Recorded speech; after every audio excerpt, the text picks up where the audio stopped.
కళా తపస్వి కె విశ్వనాథ్ గారి సినిమాల గురించి ఎంత మాట్లాడినా కూడా ఒక అక్షయ పాత్రను మనము అన్నం వడ్డించుకున్నట్టే ఉంటుంది. వర్ణకమలం స్క్రీన్ స్టార్ట్ అవగానే ఒక వాయిస్ ఓవర్ తో స్టార్ట్ అవుతుంది. కె విశ్వనాథ్ గారి వాయిస్ ఓవర్.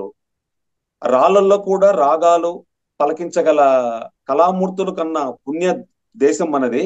ఈ దేశంలో ఉద్భవించిన కళలు ఆ పరమేశ్వరుడి పాదాల దగ్గర స్వర్ణ కమలాలు అనే ఒక స్టేట్మెంట్ తో స్టార్ట్ అవుతాయి.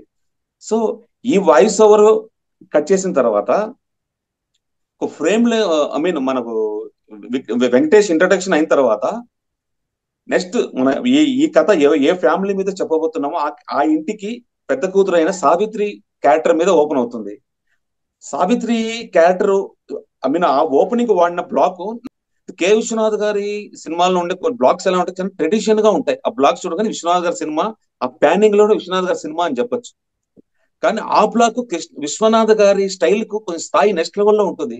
విశ్వనాథ్ గారు అలాంటి బ్లాక్ నేను ఇంతవరకు ఏ సినిమాలో చూడలేదు. ఆ వైజాగ్ అప్ అండ్ డౌన్ ఆ కర్వ్స్ రోడ్స్ దగ్గర ఫోర్ గ్రౌండ్ లో చిన్న గొయ్యి తీసి ఆ గొయ్యిలో కెమెరా పెట్టి ఆ కెమెరాలో ఒక అమ్మాయి ఎంట్రీ ఉంటుంది. ఆ అమ్మాయి ఎంట్రీ ఎలా ఉంటుందంటే ఒక సంప్రదాయం నడిచి వచ్చినట్టుగానే ఉంటుంది. అంటే అమ్మాయి జడలో సంప్రదాయము, అమ్మాయి చీర కట్టులో సంప్రదాయము, అమ్మాయి చూపులో సంప్రదాయము, అమ్మాయి మాట్లాడితే సంప్రదాయం. అంటే కె విశ్వనాథ్ గారి ఆర్టిస్ట్ ఈవిడ అని అంత సంప్రదాయంగా ఉంటుంది. ఆ వచ్చే అమ్మాయి ఒక మధ్యతరగతి కుటుంబానికి సంబంధించిన అమ్మాయి. ఎక్కడో కాలనీ నుంచి స్టార్ట్ అయింది. ఆమె పొద్దున్న నిద్ర లేచి స్నానం చేసి తను ఒక అప్పడాల బిజినెస్ కు కాంట్రాక్ట్ డీల్ సెట్ చేసుకోవడానికి వస్తా ఉంది. వచ్చే అమ్మాయి తన చేతిలో ఆ పాల బాటిల్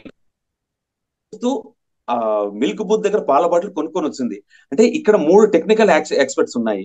ఒకటి, ఈ కథ ఏ టైంలో నడుస్తా ఉంది అని చెప్పడానికి డైరెక్టర్స్ చాలా మంది వాడేది టెక్నిక్ సన్ రైజ్ షాట్, ఒకటి ఒక కాఫీ షాట్ మార్నింగ్ ముందు చెప్పడానికి, న్యూస్ పేపర్ షాట్, ఆర్ ఒక కోడి కూత. ఈ 4 ఒక షాట్ యూజ్ చేస్తే ఈ డేలో కథ మొదలైంది, అర్లీ మార్నింగ్ మొదలైంది అని చెప్పడానికి ఆ షార్ట్స్ వాడతారు. కానీ ఈ సీన్ లో పాల బాటిల్ పట్టుకున్న అమ్మాయి వస్తుంది అంటే అరే మార్నింగ్ మూడు రా బాబు, ఇది మార్నింగ్ అని ఇండైరెక్ట్ గా విశ్వనాథ్ గారు కన్వే చేస్తారు. విశ్వనాథ్ గారి స్టైల్ అని అలా మెర్జ్ అయి ఉంటుంది అనమాట. 2, ఆ అమ్మాయి నడుచుకుంటూ వస్తుంటే 2 ఇన్స్ట్రుమెంట్స్ మనకు బ్యాక్గ్రౌండ్ లో ప్లే అవుతుంటాయి. ఒకటి పిల్లన గ్రోవి, 2 సితార్.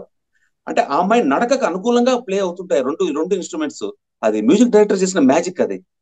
3, ఈ క్రియేటివ్ బ్లాక్ ఒకసారి మళ్ళీ చూసామంటే విశ్వనాథ్ గారికి స్టైల్ కు చాలా విభిన్నంగా ఉంటుంది, బట్ చాలా కనెక్టివిటీగా ఉంటుంది.